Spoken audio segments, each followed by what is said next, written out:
It was an ordinary morning on August 6, 1945, in the bustling city of Hiroshima.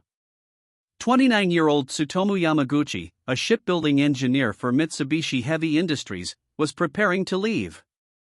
He had been in Hiroshima for a business trip, finalizing the design of a new oil tanker. As he walked toward the docks, the day was bright and clear. The war felt distant, yet its shadow loomed. Then, at precisely 8:15 a.m., the sky ignited with an unearthly flash, unlike anything the world had ever seen. The city was about to be changed forever. Yamaguchi was less than 2 miles from ground zero when the little boy bomb detonated. The force of the blast threw him violently into a ditch, twisting his body and momentarily blinding him. The air was ripped apart by a deafening roar, followed by an oppressive silence. His eardrums ruptured, and the heat seared his exposed skin. When he eventually regained some awareness, the world around him had become a grotesque landscape of smoke, fire, and rubble. He was alive, but barely, caught in the inferno of a new, terrifying weapon. Pulling himself from the ditch, Yamaguchi found himself in a scene of unimaginable devastation. Buildings were flattened, trees incinerated, and a mushroom cloud billowed ominously over what remained of Hiroshima. Dazed and severely injured, he began to wander through the ruins, his left side charred and his ears bleeding. He saw countless bodies, some burned beyond recognition, others desperately calling for help. The vibrant city he had known just moments before was now a smoldering graveyard, a stark testament to humanity's destructive power. With his vision slowly returning, Yamaguchi instinctively moved towards an air raid shelter, seeking any refuge from the still burning city. He stumbled past thousands of dazed and dying people, their faces etched with horror and pain. The smell of burning flesh and concrete filled the air. He spent a night in his shelter, battling fever and exhaustion, his mind grappling with the incomprehensible scale of the catastrophe. He knew he had to get home, to his wife and infant son in Nagasaki, a journey that seemed impossible through such a ravaged landscape. Despite his injuries, the instinct to return to his family was overwhelming. On August 7, Yamaguchi managed to reach a functioning train station amidst the chaos.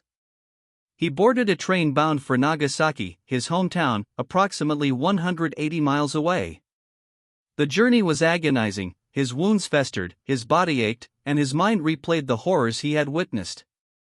Yet, a glimmer of hope remained, the thought of his loved ones, safe in Nagasaki, far from the epicenter of the destruction he had just escaped. He clung to that hope with every passing mile. On August 8, Tsutomu Yamaguchi finally arrived in Nagasaki. He found his family, his wife, Hisako, and their son, Katsutoshi, alive and unharmed. The relief was immense, a brief moment of solace amidst the ongoing war. His family was shocked by his horrific injuries, tending to his burns with oil and bandages. He recounted the unimaginable events of Hiroshima, the blinding flash, the endless fire, the complete annihilation of a city.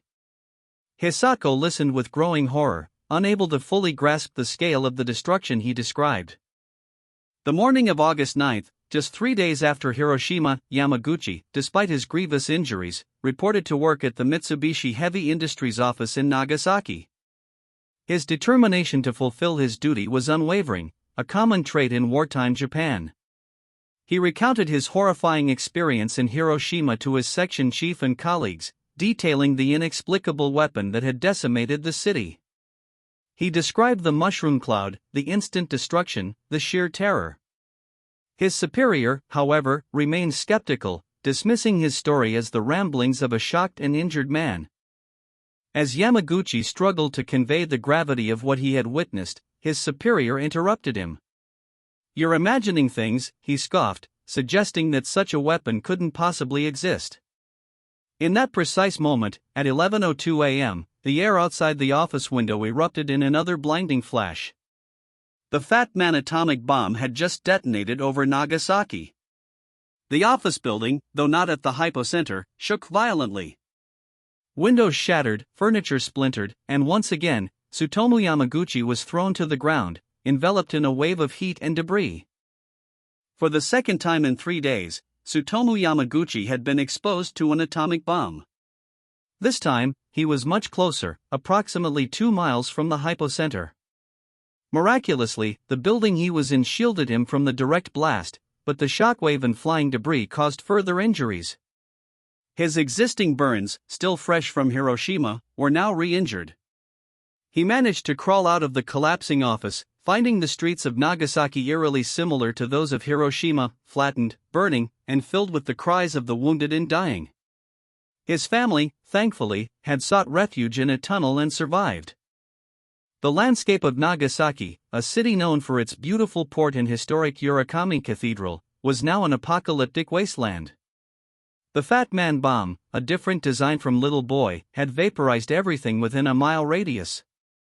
Houses were leveled, factories obliterated, and the iconic cathedral reduced to ruins. Yamaguchi, despite his pain, spent the next few days searching for his family, navigating through the chaos and widespread destruction.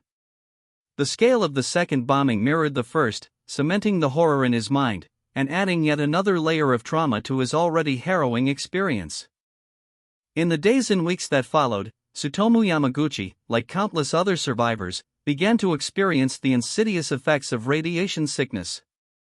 His hair fell out, he suffered from constant vomiting, high fever, and bleeding gums.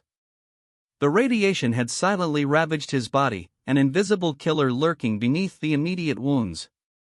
His wife and son also suffered from the residual radiation, though less severely than him. Medical science at the time struggled to understand or treat this new, terrifying affliction, leaving many survivors to suffer in silence. On August 15, 1945, Emperor Hirohito announced Japan's surrender, bringing an end to World War II. But for Tsutomu Yamaguchi and hundreds of thousands of others, a new battle had just begun. These survivors became known as hibakusha, explosion-affected persons. They faced not only severe health issues but also widespread discrimination. Many were ostracized due to fears of contagion or genetic defects, making it difficult for them to find jobs, housing, or even marriage partners. Yamaguchi, a double hibakusha, carried an even heavier burden of fear and uncertainty. For decades, Tsutomu Yamaguchi lived with the trauma and chronic illness from his double exposure. While thousands were recognized as hibakusha from a single bombing, his unique experience of surviving both was not officially acknowledged. The Japanese government's complex administrative process made it incredibly difficult to prove exposure to two separate blasts, especially for those like Yamaguchi who were technically not residents of Hiroshima. He lived as a double-bombed man, a term for which there was no official designation, carrying his story largely alone for years. Despite the bureaucratic hurdles, Yamaguchi never stopped trying to share his story, driven by a deep conviction that his experience could serve as a powerful warning. In 2006, he and 4 other Nagasaki survivors who had been in Hiroshima at the time of the first bomb were featured in a documentary film. This brought renewed attention to his case. The world began to listen, realizing the immense significance of his survival. The story of a man who literally walked through 2 atomic infernos started to spread, capturing global imagination. Finally, in March 2009, at the age of 93, Tsutomu Yamaguchi's extraordinary story received the recognition it deserved.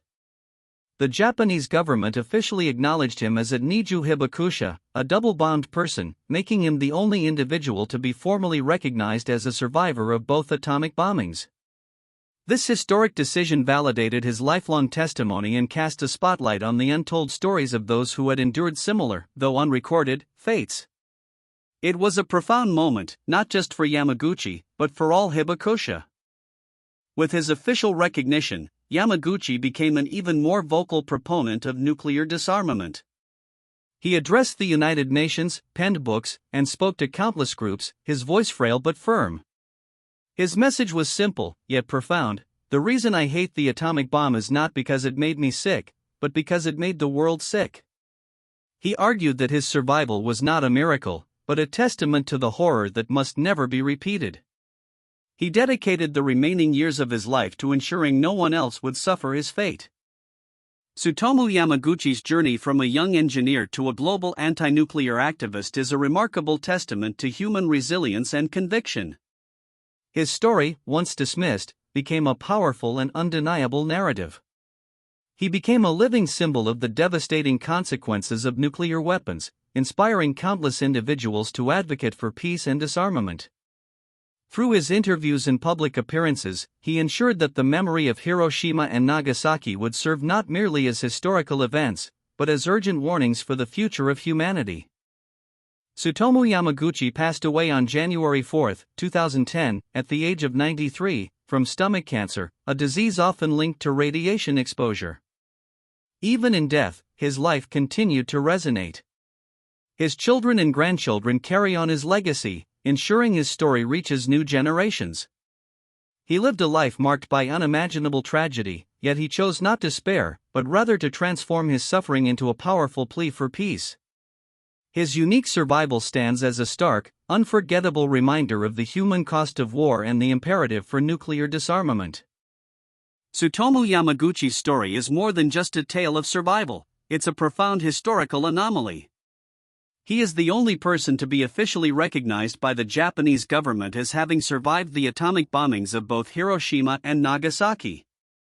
The sheer improbability of his experience defies belief, making him a truly singular figure in human history. His ordeal, meticulously documented and passionately shared, provides an unparalleled perspective on the atomic age, urging us all to remember the past and work towards a future free from such devastating weapons.